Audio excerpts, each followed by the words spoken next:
بسم اللہ الرحمن الرحیم۔ السلام علیکم بچوں، بیٹا کیسے ہیں آپ؟ امید ہے اللہ تعالیٰ کے فضل و کرم سے آپ خیریت سے ہوں گے۔ جی بیٹا، آج ہم باب 2 ایمانیات و عبادات سبق نمبر 2 اذان کی ابتدا کے بارے میں پڑھیں گے۔ جی بیٹا، اذان مخصوص الفاظ میں کیا جانے والا اعلان ہوتا ہے جو مسلمانوں کو باجماعت نماز ادا کرنے کی دعوت دیتا ہے۔ اذان سن کر مسلمان نماز کی تیاری میں مصروف ہو جاتے ہیں۔ جی بیٹا، آج ہم اذان کی ابتدا کے بارے میں پڑھیں گے۔ اذان کی ابتدا بیٹا مسلمانوں پر نماز مکہ میں ہی فرض ہو گئی تھی، لیکن چونکہ مکہ میں مسلمانوں کی تعداد بہت کم تھی اور دوسرا مسلمان چھپ کر نماز پڑھتے تھے، اس لیے نماز کے لیے کسی بلاوے یا اعلان کی ضرورت نہیں تھی۔ ہجرت مدینہ کے بعد مسلمانوں کی تعداد میں اضافہ ہوا اور انہیں کھلے عام نماز پڑھنے کا موقع ملا، تو اس بات کی ضرورت محسوس ہوئی کہ نماز کے لیے بلانے کا کوئی خاص طریقہ ہونا چاہیے۔ اس سلسلے میں آپ صلی اللہ علیہ وآلہ وسلم نے صحابہ کرام رضی اللہ تعالیٰ عنہم سے مختلف تجاویز لی، لیکن خود آپ صلی اللہ علیہ وآلہ وسلم چاہتے تھے کہ نماز کے لیے بلانے کا کوئی ایسا طریقہ اختیار کیا جائے جو اپنی منفرد حیثیت رکھتا ہو، یعنی جو کسی اور طریقے کے ساتھ ملتا جلتا نہ ہو، اس میں یہود و نصارہ کی مشابہت نہ ہو، یعنی جیسے یہود و نصارہ جو وہ اپنے لوگوں کو عبادت کے لیے، اپنے ماننے والوں کو عبادت کے لیے بلانے کے لیے جو طریقے اختیار کرتے ہیں، وہ مسلمانوں کا وہ طریقہ اس سے مشابہت نہ رکھتا ہو۔ ابھی اس کے بارے میں کوئی فیصلہ نہیں ہوا تھا کہ اللہ تعالیٰ نے خود ہی فیصلہ فرما دیا اور کچھ صحابہ کرام رضی اللہ تعالیٰ عنہم کو خواب میں اذان کے الفاظ اور طریقہ سکھا دیا۔ بعد میں وحی کے ذریعے اس کی تصدیق بھی کر دی گئی۔ حضرت محمد صلی اللہ علیہ وآلہ وسلم نے حضرت بلال رضی اللہ تعالیٰ عنہ کو مؤذن مقرر فرمایا۔ مؤذن بیٹا کسے کہتے ہیں؟ اذان دینے والے کو کہتے ہیں، ٹھیک ہے۔ اسی وجہ سے حضرت بلال کو مؤذن رسول کہا جاتا ہے، اور اذان کا طریقہ یہ آج بھی جاری ساری ہے اور انشاءاللہ قیامت تک جاری و ساری رہے گا۔ جی بیٹا، یہ اذان کی ابتدا یہ ہمارا ایکسرسائز میں سے کوسچن نمبر 2 کا آنسر ہے۔ جی بیٹا، اب ہم اس لانگ کوسچن میں سے جو مختصر سوالات بنتے ہیں بیٹا وہ دیکھیں گے۔ جی بیٹا، شارٹ کوسچن نمبر 1 ہمارا بنے گا، مسلمانوں پر نماز کہاں فرض ہو گئی تھی؟ جی بیٹا دیکھیں لائن نمبر 1 میں، مسلمانوں پر نماز مکہ میں ہی فرض ہو گئی تھی، یعنی مکہ میں لوگ نماز پڑھتے تھے۔ نیکسٹ بیٹا کوسچن نمبر 2 ہے، مکہ میں نماز کے لیے کسی بلاوے کی ضرورت کیوں نہ تھی؟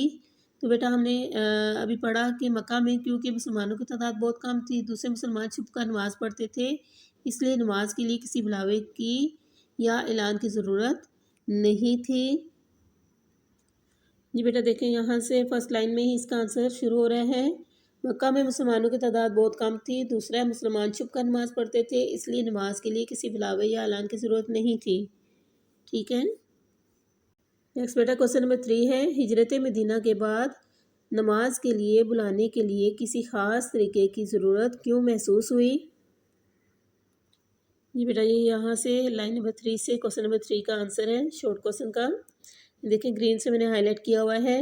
ہجرت مدینہ کے بعد مسلمانوں کی تعداد میں اضافہ ہوا اور انہیں کھلے عام نماز پڑھنے کا موقع ملا، تو اس بات کی ضرورت محسوس ہوئی کہ نماز کے لیے بلانے کا کوئی خاص طریقہ اختیار کیا جائے۔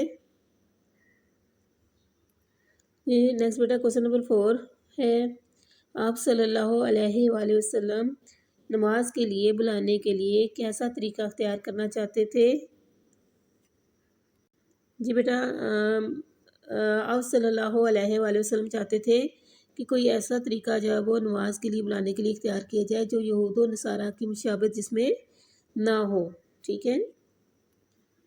جی بیٹا دیکھیں یہاں سے شارٹ کوسچن نمبر 4 کا آنسر ہے، میں نے بیٹا ہائی لائٹ کیا ہوا ہے، آپ صلی اللہ علیہ وآلہ وسلم چاہتے تھے کہ نماز کے لیے بلانے کا کوئی ایسا طریقہ اختیار کیا جائے جو اپنی منفرد حیثیت رکھتا ہو اور اس میں یہود و نصارہ کی مشابہت نہ ہو، یعنی ایسا طریقہ ہو جو کہ کسی دوسرے مذہب میں نظر نہ آتا ہو، جیسے یہود و نصارہ جب وہ عبادت کے لیے بنانے کے لیے طریقہ اختیار کرتے تھے وہ ان سے مشابہت بالکل بھی نہ رکھتا ہو۔